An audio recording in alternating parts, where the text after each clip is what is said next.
Hello everyone, welcome to our channel. In today's video, we are going to discuss about the types of resources. So this video is in the continuation of the previous video, which was regarding the resources and the classification of resources. So we had started the chapter resources and development. So this is the second part. So let's start our today's lecture. If you are new to our channel, please do subscribe, because in the upcoming videos we are going to discuss more about the chapter resources and development. So here the types of resources. So let's understand the types of resources in detail. So here there are four major types of resources. So resources has been classified on this four bases. First is the origin, second is exhaustibility, third is ownership, and fourth one is the status of development. So if we understand the first part, so resources has been classified on the basis of origin. So majorly we see there are two categories when the resources has been categorized on the basis of origin. So there are two types. First is biotic resources and second is abiotic resources. So biotic resources are basically those resources that are originated from the life. For example, flora, fauna or human beings. So these are living beings. Flora and fauna are also living beings. So here the major word which is important, major term which is important here is life. So life is equals to biotic. So resources that are originated from the life are called as the biotic resources. Second part is abiotic resources. So this is the just opposite of the previous one. So in the earlier we saw the life was important. Here non-living things, resources which are originating based on the non-living things are called as abiotic resources. So for example is rocks or metals. So these are non-living objects. So that is why they are called as abiotic resources.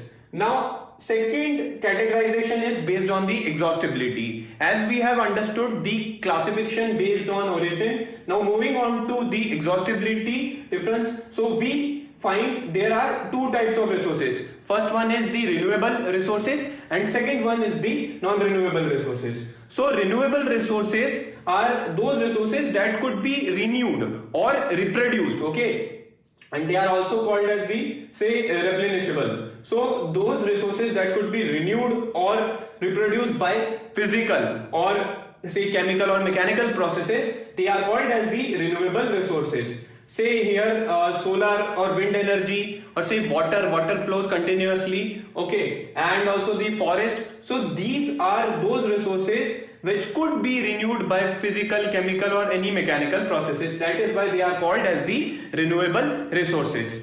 Now second type is the non-renewable resources.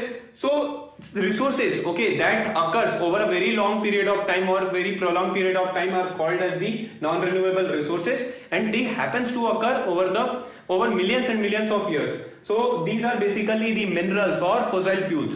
So these resources are called as the non-renewable resources. Now as we have understood both the classification of resources based on origin and exhaustibility, now moving on to the third classification, which is based on the ownership. We get individual resources, community based resources, national resources and international resources. So we understand the first resources as individual resources. Now what are individual resources? Individual resources are basically those resources that are owned by individuals, okay, so they are privately owned. Say for example farmlands. So farmlands are those which are basically owned by the farmers, and in return they pay revenues to the government.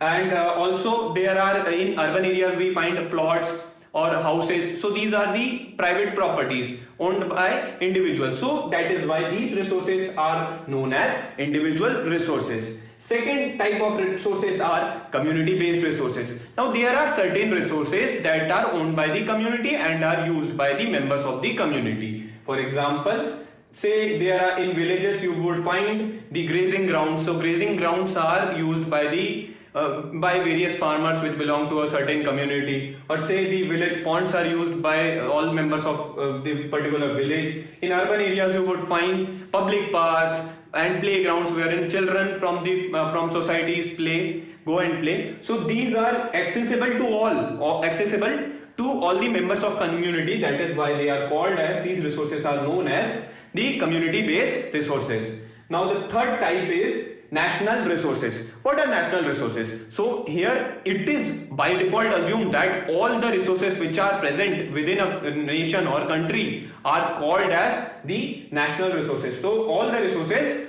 belong to nation. So there is one additional and important points which need to be noted. See, all the resources belong to the nation, that is clear, but there are certain private properties also, okay, which can be acquired for the benefit of the society or for the larger public good, okay, and the government say, or the nation, country has legal powers to acquire those private properties for the benefit of the common good or public good. So this is an important point which need to be remembered. Who has this power? So there are urban development authorities, they possess these legal powers. So based on which, if there is say some construction of canals or railways or something need to be done, so if the private properties are falling in the way, so then these authorities, these urban development authorities have the power to acquire those private properties and to construct the development, the infrastructure which is in the interest of the public. So that is why the resources are called as the national resources. National resources, there are some examples such as roads, canals, railways, etc. Now also from the coast, there is also one of the important additional point. So up to 12 nautical miles from the coast, okay, so coastal area we would see at the boundaries of the nation, so in the borders of the nation, so coastal areas, so from there onwards 12 nautical miles, so area which fall in within the 12 nautical miles are also fall in the national resources. So those resources also belong to nation. Now the fourth type is the international resources. So there are some resources which are governed or say regulated by some international institutions. So these resources are called as international resources. Now there is one important point, like the resources which are present in more than 200 nautical miles of exclusive economic zone, these are present in the open ocean. So this is a very noteworthy point. So these resources are found in the open ocean. So these resources can be used or mined only by the permission or the authorization by international institutions. So there are certain international institutions. So one country has to seek permission from those international institutions, then only those resources which are found in the open ocean and which are present at the location more than 200 nautical miles of exclusive economic zone can only then be used. So that is why these resources which are of that level of importance are called as the international resources, and here these international institutions plays a crucial role. So these were the resources which we have understood based on the ownership. Now the last resources which the classification of resources which is done on the basis of the status of development are as follows. So here are 4 subtypes. One is the potential, second is developed, third is stock, and fourth is reserve. So these are 4 types which is the classification has been done based on the status of development.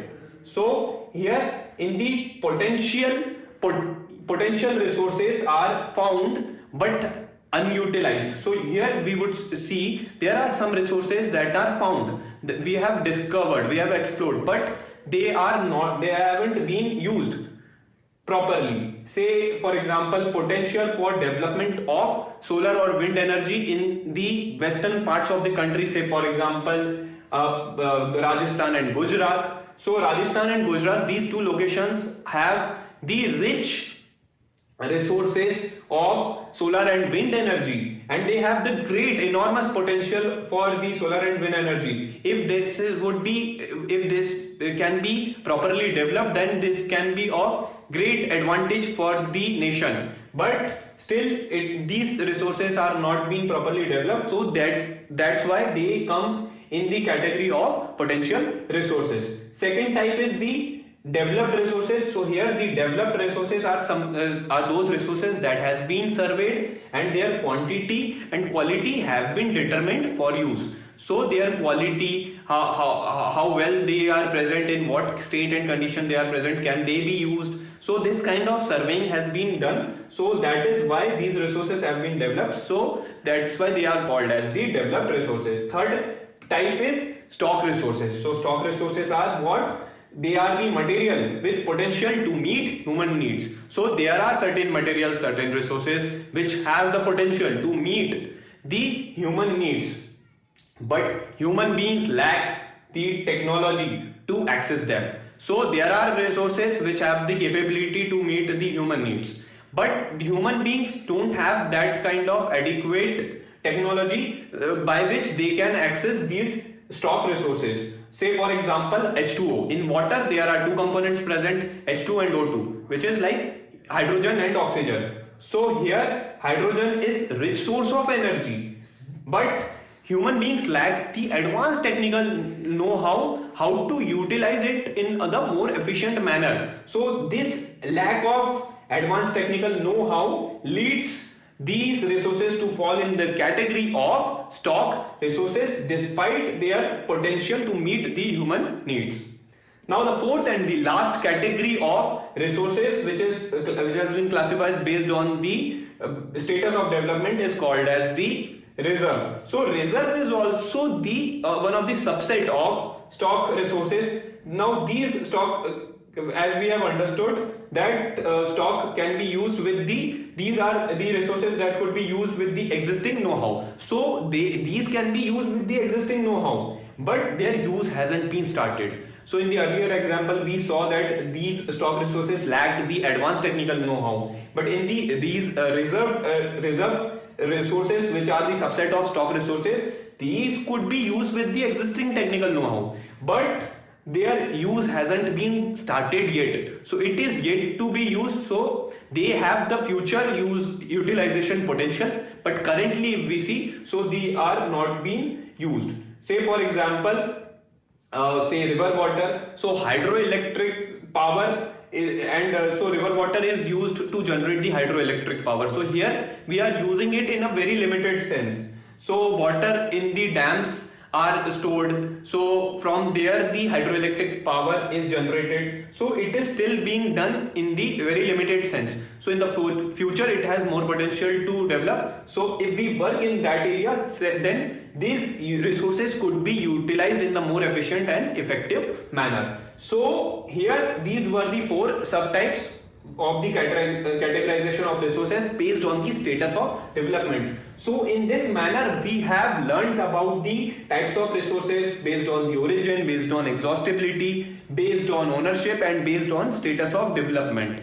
I hope that today's lecture was very interesting, very engaging and insightful, and it was really helpful for all of you.